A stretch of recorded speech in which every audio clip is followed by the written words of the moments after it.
Hi friend আমি আবার এসে গেছি একটা নতুন ভিডিও নিয়ে। আজকের ভিডিওটা হচ্ছে আমরা বক্রেশ্বর মন্দির যাব। তো এখন আমরা দুবরাজপুরে আছি, সেহেতু সকাল সকাল আমরা যেহেতু বক্রেশ্বরের উষ্ণ প্রস্রবণে চান করব, তো সেই হিসাবে আমরা দুবরাজপুর রঞ্জন বাজার থেকে আমাদের স্কুটি ছেড়ে দিয়েছে। এবার আমরা যাচ্ছি। সকাল 7:30 বাজছে এখন। তো আমরা তাড়াতাড়ি বেরিয়ে গেলাম অনেকক্ষণ থাকতে পাবো বলে। দুপুরের খাওয়া দাওয়াটা দুবরাজপুরে এসেই করব, কিন্তু টিফিন পুজো টুজো সব কিছু কমপ্লিট করব। তো সেই জন্য একটু তাড়াতাড়ি বেরোলাম। আর ওই যে উষ্ণ প্রস্রবণের জলটা রয়েছে ওটাতে বেশ আমার চান করতেও ভালো লাগে। গা হাত পা ব্যথাগুলো খুব ভালো লাগে, মানে গা হাত পা ব্যথাও চলে যায় আর কি।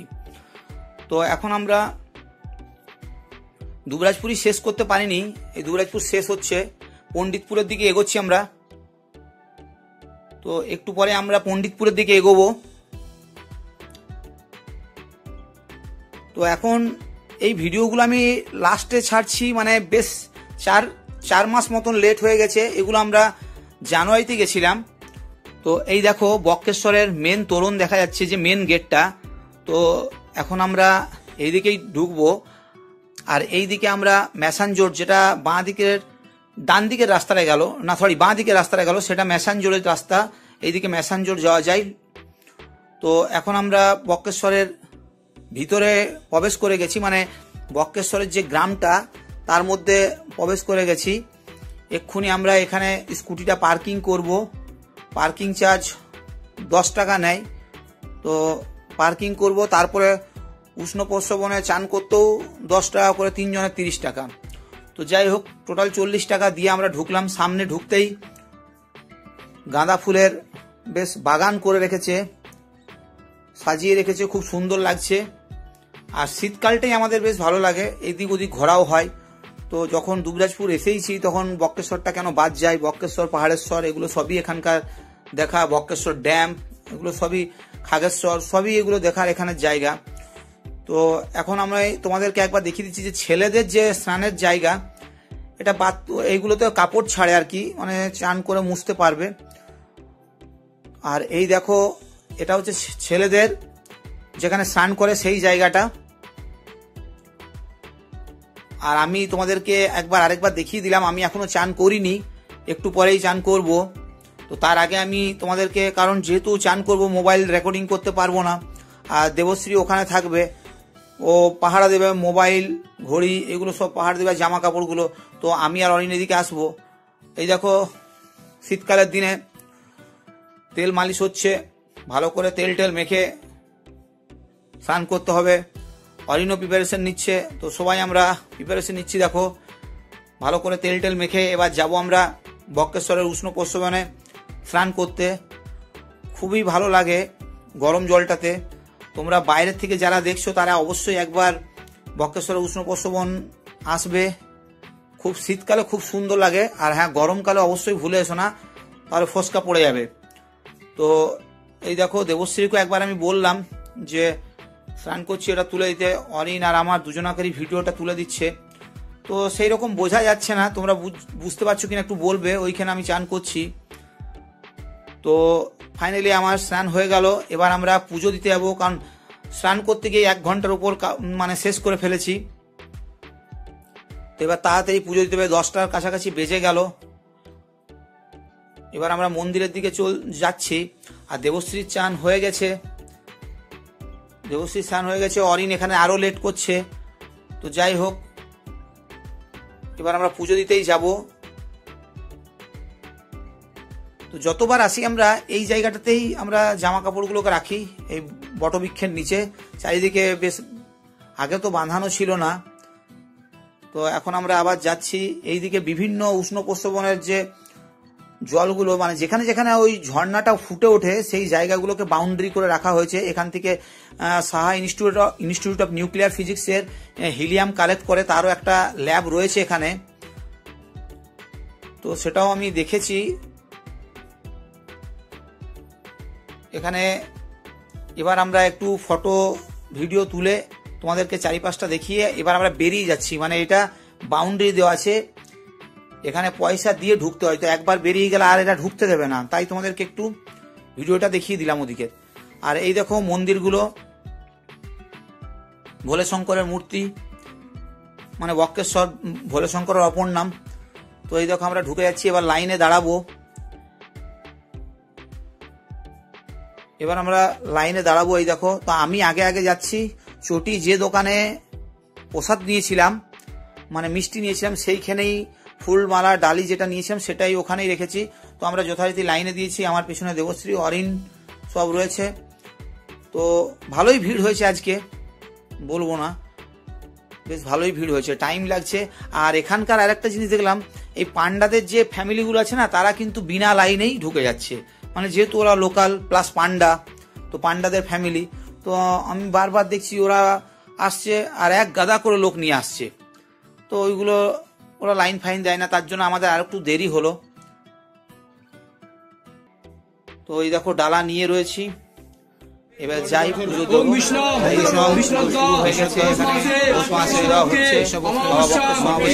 জল ঢালছি মাথায়। দেবদুলাল মুখার্জি, ভরত দাস, আমি সবাই মিলেই আর পুরোহিত একসঙ্গে দেবশ্রী ধরে নেয়, বাস পুজো করাচ্ছি। মঙ্গল কামনার্থে ওম নমঃ শিবায়, নমঃ শিবায়। উনি আমাদের পুরোহিত মশাই। এই জলটা নিয়ে চোখে মুখে জলটা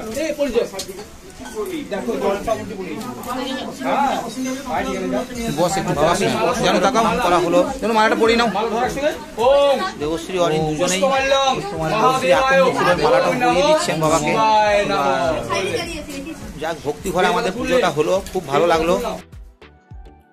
এখানে প্রদীপ জ্বালানো থাকে, তো এখানে ওই মোমবাতি যেগুলো ধূপগুলো নিয়ে এসেছিলাম সেগুলো এখানেই জ্বালাতে হলো, ওখানে জ্বালাতে দেয়নি, তো বাইরেই জ্বালিয়ে দিলাম যেগুলো ধূপ নিয়ে এসেছিল, মানে ওরা দিয়েছিল যেখানে ডালাটা নিয়েছিলাম।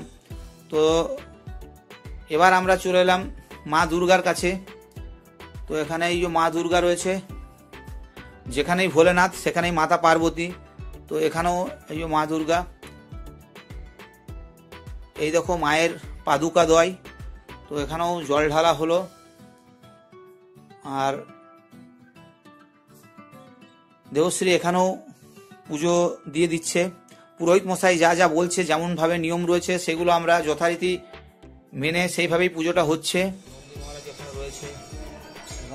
এই দেখো, এবার তোমাদেরকে আমি দেখাচ্ছি বক্রেশ্বরের ইতিহাসের কিছু পুরনো মন্দির, যেগুলো আজ থেকে 400-500 বছরও মনে হয় পুরনো, কারণ এগুলোতে সালগুলো দেখছি তো 1700 সাল এইরকম রয়েছে। তো ওই হিসাবেই বুঝতে পারছো 1700-1600 সাল, তো প্রায় 300-400 বছরের পুরনো মন্দির এগুলো। এই দেখো এখানে সব পুরনো, এখানে শিবেরই যত রূপ রয়েছে, মানে সেই শিবের সব কটাই শিব মন্দির, বিভিন্ন নামে শিব মন্দিরগুলো রয়েছে। তোমরা দরকার হলে পজ করে যেখানে যেখানে লেখাগুলো রয়েছে সেগুলো পজ করে তোমরা দেখতে পারো জায়গাগুলোর নাম। মানে এত জায়গার নাম, মানে এত ভোলেনাথের নাম রয়েছে যে আমিও মুশকিল হয়ে যাচ্ছে আমারও বলতে। এদিকটাতে বেরিয়ে যাই হোক, আর এই দিকের গাছগুলোও দেখে বোঝা যাচ্ছে খুবই প্রাচীন। তোমাদেরকে এরপরে শ্মশান দিকে নিয়ে যাব, মানে শ্মশানটা দেখাবো, আর ওদিকেও যে কটা মন্দির রয়েছে সেগুলো সব দর্শন করাবো। আর এখানে এই যে সব ওই লাল সুতো বাঁধে পাথর দিয়ে, যাদের মনস্কামনা পূর্ণ হয়, তো সেই রকম একটা। এই দেখো এখানেও আর একটা মন্দির রয়েছে, মা কালীর মন্দির। তো মা কালীর মন্দিরের কাছে দেবশ্রী যাচ্ছে। এখন মন্দির বন্ধ আছে বলে আমরা বাইরের থেকেই ফটোটা তুললাম।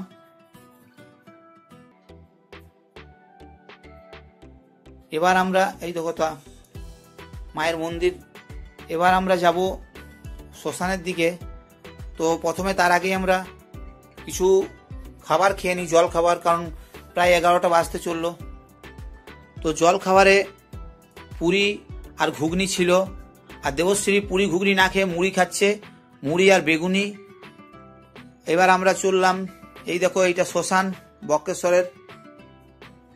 তো এখানে হিন্দু ধর্মের রীতি অনুযায়ী শেষকৃত্য, মানে আমাদের মৃত্যুর পর যা হয় সেই রাইচুয়ালগুলো এখানেই করা হয়, আর দাহ করা হয় এখানে।